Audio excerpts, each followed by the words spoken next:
सास हो तो ऐसी, बहू कहाँ मर गई। अंदर से आवाज़ आई, जिंदा हूँ माँ जी। तो फिर मेरी चाय क्यों अभी तक नहीं आई। कब से पूजा करके बैठी हूँ, ला रही हूँ माँ जी। बहू चाय के साथ भजिया भी ले आई। सास ने कहा, तेल का खिलाकर क्या मारोगी। बहू ने कहा, ठीक है माँ जी, ले जाती हूँ। सास ने कहा, रहने दे, अब बना दिया है तो खा लेती हूँ। सास ने भजिया उठाई और कहा, कितनी गंदी भजिया बनाई है तुमने। बहू, माँ जी मुझे कपड़े धोने हैं, मैं जाती हूँ। बहू दरवाजे के पास छिपकर खड़ी हो गई। सास भजिया पर टूट गई और पूरी भजिया खत्म कर दी। बहू मुस्कुराई और काम पर लग गई। दोपहर के खाने का वक्त हुआ। सास ने फिर आवाज़ लगाई, कुछ खाने को मिलेगा। बहू ने आवाज़ नहीं दी। सास फिर चिल्लाई, भूखा मारोगी क्या। बहू आई, सामने खिचड़ी रख दी। सास गुस्से से, यह क्या है, मुझे इसे नहीं खाना, इसे ले जाओ।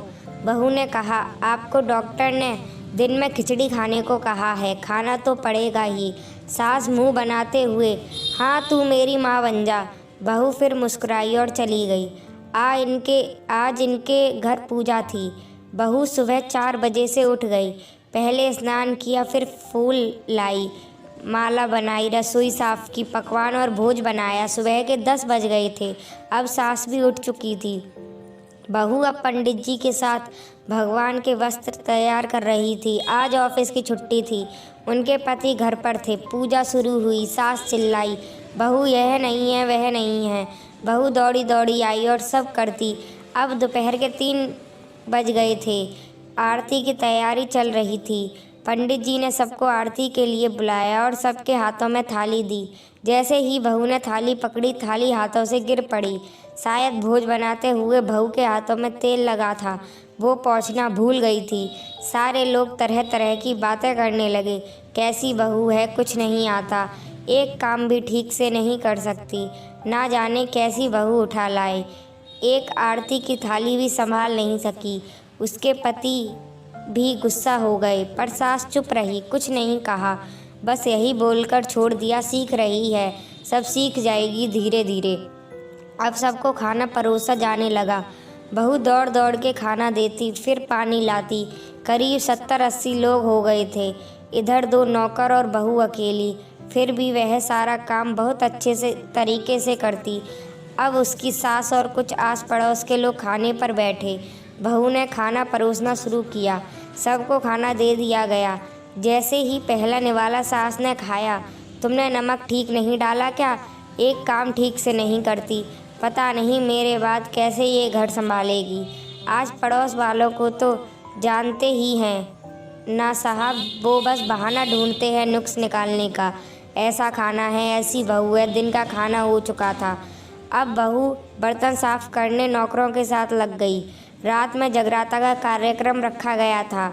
बहू भी 1-2 गीत गाने के लिए स्टेज पर चढ़ी। सास जोर से चिल्लाई, मेरी नाक मत कटा देना, गाना नहीं आता तो मत गा, वापस आ जा। बहू मुस्कुराई और गाने लगी। सबने उसके गाने की तारीफ की, पर सास मुंह फुलाते हुए बोली, इससे अच्छा तो मैं गाती थी जवानी में, तुझे तो कुछ भी नहीं आता। बहू मुस्कुराई और चली गई। अब रात का खाना खिलाया जा रहा था। उसके पति के ऑफिस के दोस्त साइड में ही ड्रिंक करने लगे। उसका पति चिल्लाता, थोड़ा बर्फ़ लाओ, तो सास चिल्लाती, यहाँ दाल नहीं है। फिर चिल्लाता, कोल्ड ड्रिंक नहीं है, पापड़ ले आओ। इधर उधर आखिर में उसके पति की शराब गिर पड़ी उसके एक दोस्त पर और बोतल टूट गई। पति गुस्से में 2 झापड़ अपनी पत्नी को लगाते हुए कहता है, जाहिल कहीं की। उसकी पत्नी रोते हुए कमरे की तरफ दौड़ी। फिर उसके दोस्त ने कहा, क्या यार, पूरा मूड खराब कर दिया, यहाँ नहीं बुलाया होता, हम कहीं और पार्टी कर लेते। कैसी अनपढ़ गंवार बीबी ला रखी है तूने, उसे तो मेहमानों की इज्जत और काम करना तक नहीं आता, तुमने तो हमारी बेइज्जती कर दी। अब आस पड़ोस की औरतों को और बहाना मिल गया था। वो कहने लगी, देखो क्या कर दिया तुम्हारी बहू ने, कोई काम की नहीं है।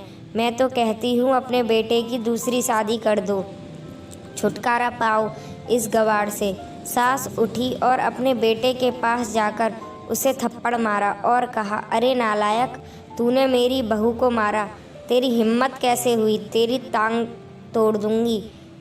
उसके बेटे के दोस्त कुछ कहने ही वाले थे कि उसकी माँ ने घूरते हुए कहा, चुप, बिल्कुल चुप। यहाँ दारू पीने आए हो, जबकि पता है आज पूजा है और तुम्हें पार्टी करनी है। कैसे संस्कार दिए हैं तुम्हारे माता पिता ने। और किसने मेरी बहू को जाहिल बोला? जरा इधर आओ, चप्पल से मारूंगी अगर मेरी बहू को किसी ने एक शब्द भी कहा तो। अरे पापी, तूने उस लड़की को बस इसलिए मारा कि तेरी शराब गिर गई। पापी, वो बच्ची सुबह 4 बजे से उठी है, घर का सारा काम कर रही है, ना सुबह से नाश्ता किया, ना दिन का खाना खाया, फिर भी हंसते हुए, सबकी बातें सुनते हुए, ताने सुनते हुए घर के काम में लगी रही। तेरे यार दोस्तों को वह अच्छी नहीं लगी? जूते से मारूंगी तेरे दोस्तों को जो कभी उन्होंने ऐसा कहा। उसके यार दोस्त चुपके से खिसक लिए। अब सास बहू के कमरे में गई और बहू का हाथ पकड़कर बाहर लाई।